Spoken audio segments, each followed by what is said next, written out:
Follow us on Twitter /X at ghettoplex_mp4, on Instagram at ghettoplex.mp4, and on YouTube at Ghettoplex. Speak No Evil, the 2024 US remake. So I did a review on the original 2022 Danish film. So if you've seen that already and you've heard the spoilers, or if you've seen the original Speak No Evil from the Danish version from 2022, then you pretty much know the story. Let me do a non-spoiler part first, in case anybody didn't catch the first review of the original film, and then I'll get into spoilers. So to summarize the story of the film, two families meet in Italy on vacation at a little bit of a resort retreat type situation, and these families get along because they have children who are the same age. And so their names are slightly different because they are a bit more their names are a little bit more Western versus European.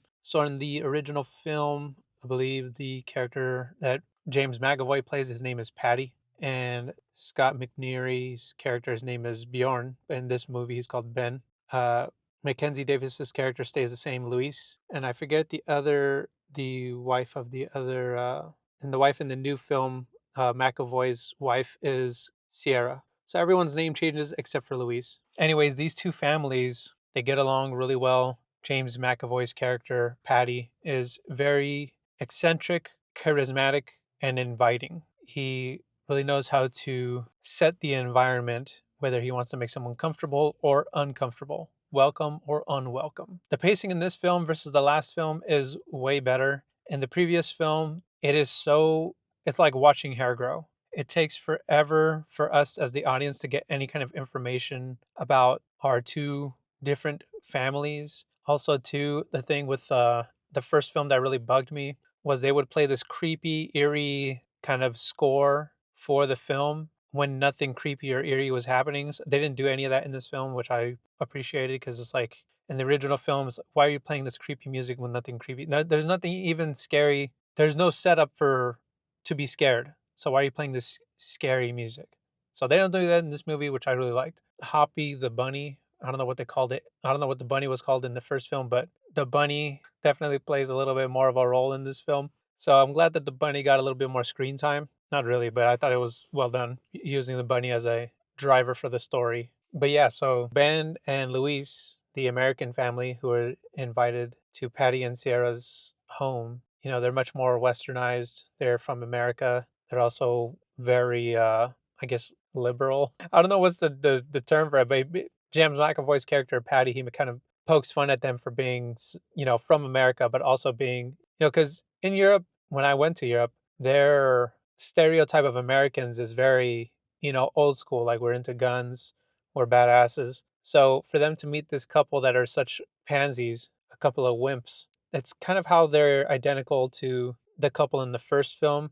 However, I don't want to get into this yet. Let me wait for the spoilers. Well, the point is, Ben and Luis are very much pushover people. Like they're like pushovers, which is why they are kind of the perfect target for Patty and Ciara. Anyways, chaos ensues. They make the family uncomfortable. James McAvoy is great at just looking like a psychopath. He's so good at playing a crazy person. You know what? I'm not sure how else I can describe this film without spoiling more of the story, but that's the gist of it. These two families get along when they first meet. However, obviously, McAvoy, his character, they're the antagonizing family. So they invite Ben and Luis to come over so they can antagonize them.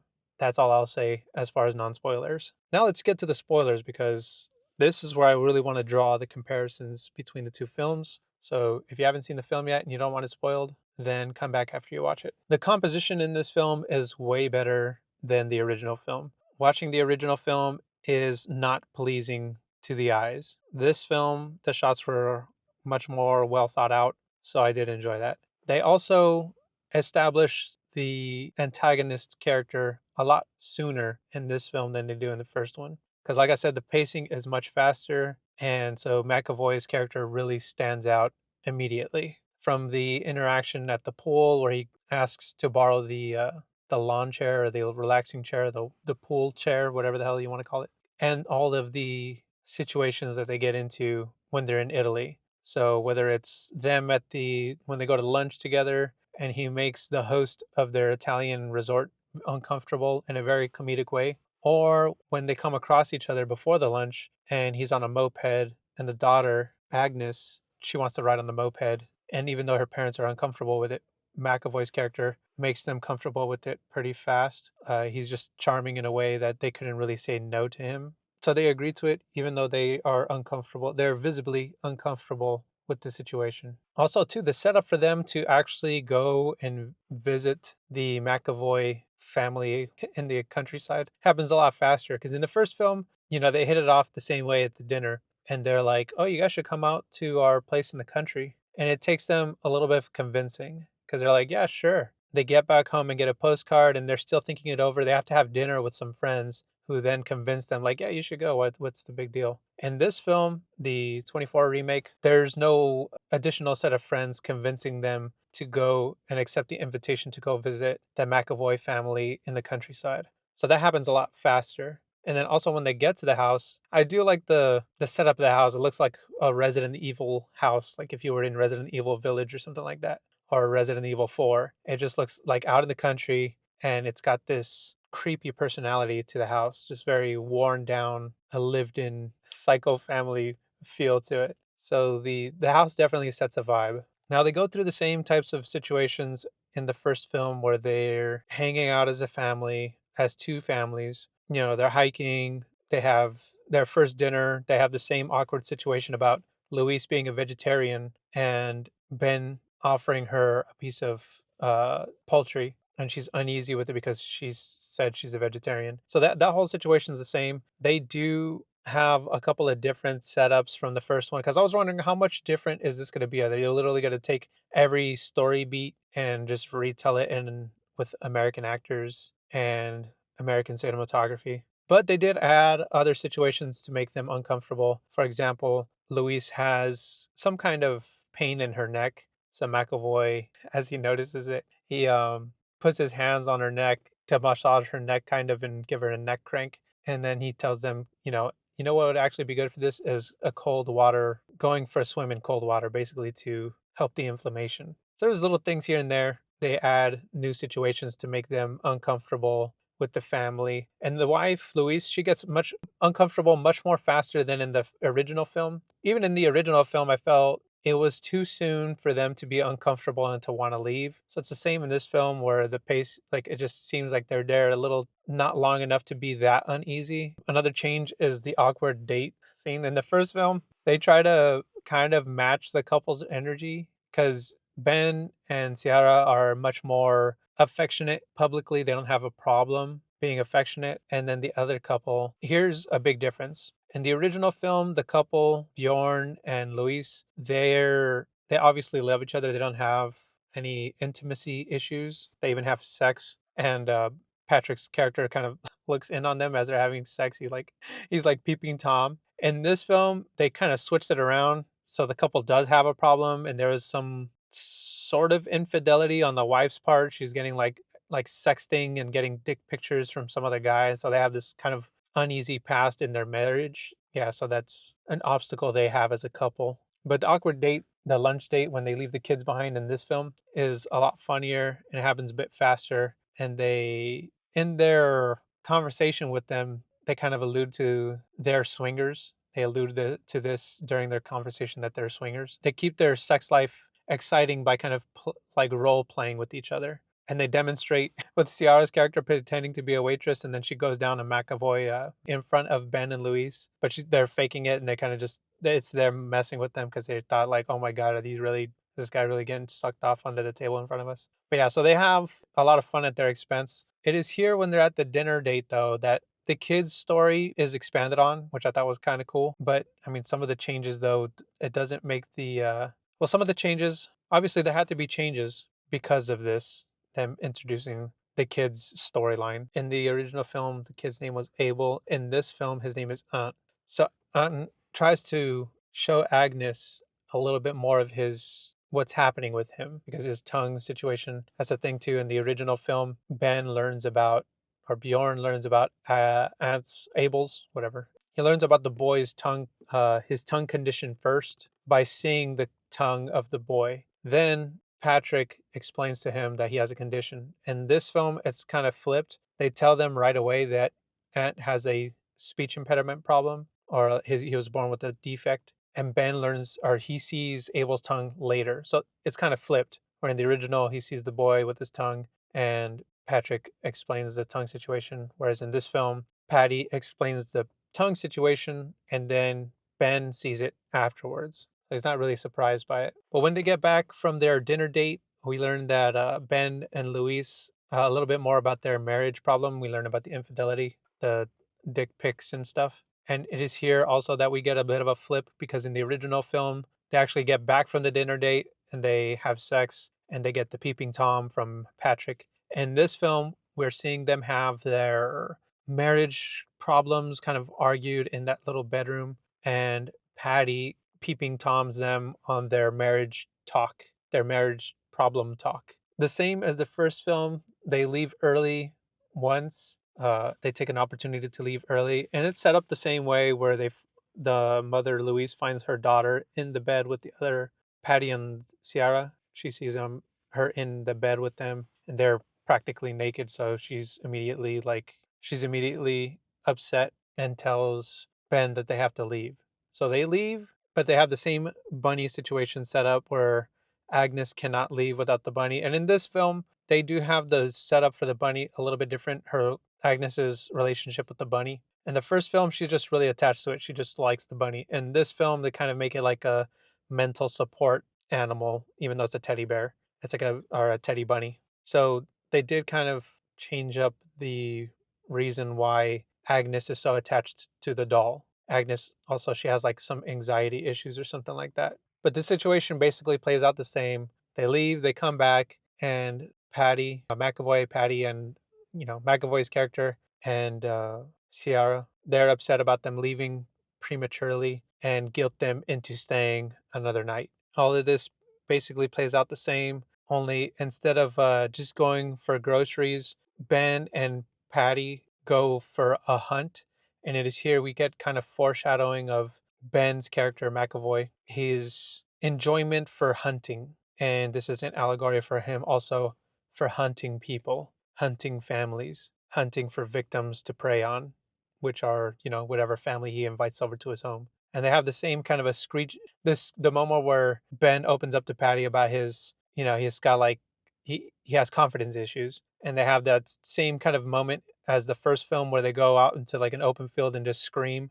And it is a little bit more funnier in this film. Just the scream, I don't know what it is. It's one, the way that James McAvoy enters that scream, he kind of almost sounds, he just looks so cartoonish when he's beginning the screaming segment. But yeah, so when they do this little scream thing, it's pretty funny. And they do play a little bit of twist on the prank that they pull on the couple in this film with Ben, or no, Patty. It's hard to, because it's Patty in this film and Patrick in the last film. So in the original film, Patrick tells the family that he's a doctor when they meet in Italy. But when they're with them in their home and Louise gets a cut on her finger, Bjorn says, "Can you take care of her? Because you're the doctor." And in the original film, he says, "I'm not a doctor. I just made that up," because he's like self-conscious about trying to look good in front of other families. But he was just making that up. He's not even self-conscious about it. It was just him making it up to make them comfortable with him. In this film, the setup is the same. Louise cuts her hand,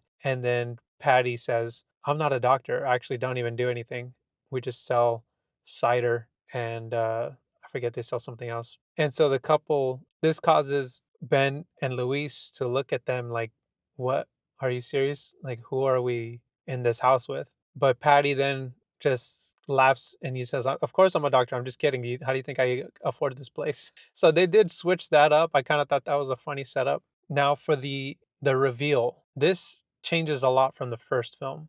In the first film, Bjorn at night discovers that they are the victims. They are the future victims of this family late at night. He can't sleep because there's just disturbances around the house. So there's like someone leaves water on the TV, doors are open. So he's going and turning off water, turning off the TV, and closing doors late at night because it's just all these sounds are keeping him awake. When he goes outside, he goes into a room. It's like a photo developing room, and he finds these had to have been at least 100 pictures displayed in this small photo room of all these families, where he puts together that all these families were victims in the property, where they would kidnap their kids, and they would, he put it together, they would kill the family and keep the kid. In this film, it's revealed different. It comes in with the kids. So Agnes and Aunt basically he gets his hands on the keys from Patty's character, and he opens up this basement and takes Agnes down there and shows her this room full of luggage and belongings, where the album is also stored, showing, so instead of a full room of photos where you can see all the families that were victimized, it's all kept in an album. And there's Aunt shows Agnes all the families that have been taken to this house and killed. He shows her the progression of all these families and where he falls in line according to the timeline of the families. Agnes then realizes the situation they're in, and she distracts her parents to bring them in so she could tell them what Aunt has just showed her, that they are going to be the family that is next in line to suffer the same fate as all these other families who had children her age. And this is where the film really gets just changes drastically from the original. To summarize it, they're on the property the whole time. In the original film, they actually try to drive away and escape. And Ant, or Abel, the character that plays Ant's part, he's murdered right away. As soon as Bjorn, who would be Ben in this film, discovers the photos, he also discovers Abel's body, who is Ant's character. So in the original film, the boy dies immediately. And upon seeing that, Bjorn, who is Ben's character, takes the family and they try to escape, and they get stuck out on the road, but eventually brought back, to the house. Or not even brought back to the house, they're eventually brought to some dry lake bed, or it's not a dry lake bed, but it's, out in some marsh. And the film ends there because they are executed by the antagonizing couple. And this film, they actually fight back, and it is this long, kind of a Home Alone goofy setup of traps and I don't know.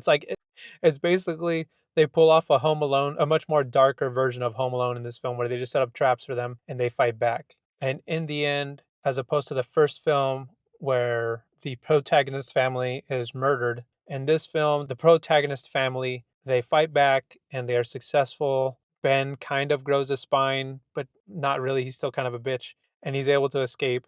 And Abel, or Ant in this character, I wish I would have just kept the names the same, because it makes it really hard to compare this film and the first film, because I have to say their names differently. Anyways, he gets revenge, and he gets revenge. I won't say how he does it, but he gets revenge and he kills McAvoy's character, Patty. So to wrap up this review, the setup, the beginning, the first two acts of this film, the US remake, I say is much more well done, and it's not painful to watch. The ending of this film, as opposed to the first one, is not really satisfying, because in the first film they actually die. The protagonist family is murdered and they kidnap the daughter, and it's just such a thriller of an ending. It's so psychologically stunning. This film, with them kind of just, getting away, and they win.